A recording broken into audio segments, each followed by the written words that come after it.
Sa wakas, kumilos na ang mga pangunahing lider ng mundo laban sa Iran, bansang matagal nang nagbabanta sa gitnang silangan gamit ang langis, milisya, presyur sa dagat at alternatibong pinansyal na sistema.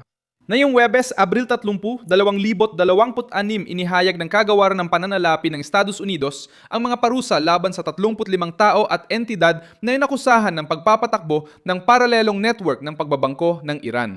Matapos ang paglala ng kilos ng Iran laban sa Golpo, naubos na ang pasensya. Tinanggihan ng Konseho ng Kooperasyon sa Golpo na binubuo ng Bahrain, Kuwait, Oman, Qatar, Saudi Arabia at United Arab Emirates ang tangka ng Iran na kontrolin ang kipot ng Hormuz at maningil ng bayarin sa mga barko. Ang mensahe mula sa Golpo at Washington ay direkta. Ang Teheran ay napapalibutan kung saan ito pinaka-nasasaktan. Sa pera, sa langis, at sa mga rutang nagpapanatili sa rehimen na nananatili sa poder. Ikuwento ko sana agad pero siguradong gusto mo mag-subscribe para updated ka sa real-time na impormasyon at pinakamagandang kalidad ng pamamahayag. Sa kredibilidad, Milson Alves, pinaka-simbolikong pangyayari ay sa United Arab Emirates. Nagdesisyon ang bansa na umalis sa OPEC at OPEC Plus simula Mayo. Isa hindi lang ito technical na desisyon sa produksyon ng langis. Mabigat itong hakbang pampolitika dahil binabasag nito ang tali na pumipigil sa Abu Dhabi at nagpapahina sa isang organisasyon. Kaunti na lang ang espasyo ng Iran para makahinga. Simple lang, ayaw na ng mga Emirado na manatiling nakatali sa isang mesa kung saan nakaupo rin ang Teheran. Sa loob ng mga dekada, ginamit ng Iran ang mga butas sa kalakalan, bangko at mga kumpanyang harapan para iwasan ang mga parusa. Kapag nagsasara ang mga pinto sa mga bangko sa kanluran, may bukas pang isa sa Golpo. Pero problema na para kay Teheran kapag nagsasara na rin yon. Inanunsyo ng Kagawaran ng Pananalapi ng Estados Unidos ang mga parusa laban sa mga tao at entidad na inakusahang nagpapatakbo ng paralelong network ng pagbabangko ng Iran. Ayon sa Washington, ang network na ito ay tumutulong sa rehimen na kumita mula sa ilegal na bentahan ng langis, bumili ng sensitibong bahagi, at pundohan ang mga armadong kaalyado sa riyon. Diyan lumalaki ang pag-ipit, hindi lang militar ang banta sa Iran. Hinaharap nito ang operasyong nagpapahina sa ekonomiya para putulin ang oxygen ng rehimen na hindi lang sa pamamagitan ng bomba, hindi lang barko, daungan o base ang target. Ang target ay ang estruktura na nagpapahintulot sa rehimen magbenta ng langis, magtago at maglipat ng yaman at suportahan ng impluensya sa labas ng kanilang hangganan. May malaking papel ang mga Emirates sa pagbabagong ito dahil naging sentro ng kalakalan, pananalapi, lohistika at enerhiya ang Dubai at Abu Dhabi. Dahil dito, matagal-galaw ang mga network na konektado sa Iran para magpalipat ng pera, magbukas ng kumpanya, itago ang may-ari at umiwas sa iba pang kumpanya. Ang mga dating tahimik na bagay ngayon ay target na. Matapos ang pag-eskalang ginawa ng Iran laban sa Golpo, naubos na ang pasensya. Hindi lang sa Abu Dhabi naganap ang reaksyon. Tinanggihan ng Konseho ng Kooperasyon ng Golpo na binubuo ng Bahrain, Kuwait, Oman, Qatar, Saudi Arabia at United Arab Emirates ang tangka ng Iran na kontrolin ang kipot ng Hormuz at maningil ng bayarin sa mga barko. Ipinahayag ang posisyon sa papupulong sa Jeddah. Malakas ang mensahe. Hindi pumapayag ang Golpo na gawing kasangkapan ng pang-inikil ng Tehran ang isa sa pinakamahahalagang ruta sa mundo. Ang kipot ng Hormuz ang lugar kung saan naunawaan ng mundo kung gaano kalaki ang problema. Diyan dumadaan ang isang mahalagang bahagi ng langis at gas na kinakalakal sa buong mundo. Kapag isinara, binantaan o kinontrol ng Iran ang daanan, hindi lang kapitbahay ang naapektuhan, kundi pati pamilya, negosyo, gobyerno at merkado sa iba't ibang reyon. Kaya mabilis ang reaksyon. Walang gustong makita na parang pag-aari ng naghihirap na rehimen ang isang pandaigdigang ruta, ipinapakita ng bagong datos ang pinsala. Iniulat na Reuters na bumaba sa pinakamababang antas ang trapiko sa Hormuz na may halos 6 na barko lang ang dumaan sa loob ng 24 na oras. Samantalang bago ang digmaan, normal na umaabot sa pagitan ng 125 at 140 na barko ang dumadaan araw-araw. Patunay ang pagbagsat na hindi lang salita ang krisis. Umabot na ito sa siguro sa dagat, presyo ng langis, lohistika at takot ng mga kumpanyang umaasa sa rutang iyon. Kasabay nito, umihingi ng suporta ang Estados Unidos sa ibang bansa para muling buksan ang Hormuz at panatilihin ang presyon sa Iran. Nagbabala ang Washington na ang pagbabayad ng mga bayaring ipinataw ng Tehran ay maaari magbunga ng mga sanksyon.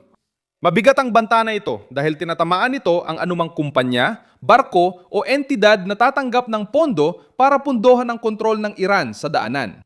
Sa praktika, sinusubukan ni Trump na gawing isang mahirap lampasang pader ang pressure na ekonomiko. Binago ng pag-alis ng mga Emirado sa OPEP ang kalkulasyon sa langis. Ayon sa mga analista ng Goldman Sachs, may pangalib ng pagtaas ng supply sa katamtamang panahon dahil mas malaya nang mag-produce ang Abu Dhabi nang hindi sinusunod ang kwota ng grupo. Ayon sa Reuters, limitado lang ang agarang epekto dahil patuloy na humahad lang sa eksportasyon ang gulo sa Hormuz. Gayunpaman, mabigat pa rin ang mensahe para sa Tehran sa pangmatagalan.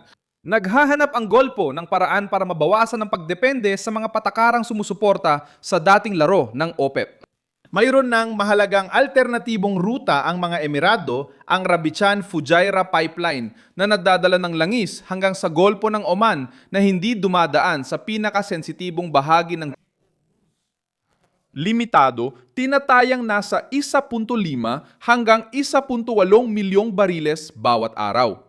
Pero ipinapakita nito ang direksyon ng kilos. Nais ng rehiyon na hindi mapasailalim sa Iran sa kipot at may malalim na politikal na dahilan ito. Matagal nang umaasa ang Iran na matakot ang mga kapitbahay at sabay gamitin ang kanilang merkado para manatiling umiikot ang pera. Ngayon, may kapalit na ngayon ang kontradiksyong ito. Kapag nagbanta ang Tehran sa Golpo, isinasara ang mga puwang. Kapag sinubukang kontrolin ng Tehran ang dagat, naghahanap ng ruta, alyansa at mga parusang pang-ekonomiya ang mga kapitbahay. Kapag gumagamit ang Tehran ng mga tagong kumpanya sa pagpopundo ng kanilang kapangyarihan, sinusundan ng Washington ang daloy ng pera. Pinapatibay ng operasyon ng US laban sa kripto na konektado sa Iran ang sitwasyong ito. Inanunsyo ng kagawaran ng pananalapi ng Amerika ang pagyelo ng 344 na milyong dolyar na halaga ng digital assets na konektado sa mga Iranian network. Ipinapakita nitong hindi lang sa tradisyonal na bangko limitado ang paghihigpit. Tinututukan din nito ang digital wallet, virtual na pera at bagong mekanismo para makaiwas sa binabantayang sistemang pinansyal. Lalong lumalala ang problema sa Iran. Ang isang rehimeng umaasa sa pag-export ng langis, matatag na salapi at lihim na kalakalan ay nahihirapan kapag sabay-sabay itong tinatamaan. Kung hindi lumalabas ang langis, bumababa ang kita.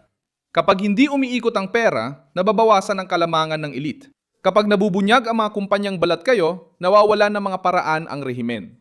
Si Trump ay may malinaw na estratehiya, panatilihin ang blokeyo at pilitin ang Tehran na tanggapin ang tunay na limitasyon sa nuklear na programa.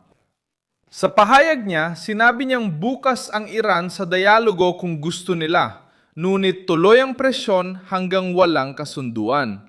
Sinabi niya ring ayaw ni Vladimir Putin magkaroon ng sandatang nuklear ang Iran. Mabigat ang pahayag na ito dahil kahit ang Moscow, estratehikong kaalyado ng Tehran sa iba't ibang larangan, ay ayaw ng Iran na may nuklear na armas at walang kontrol.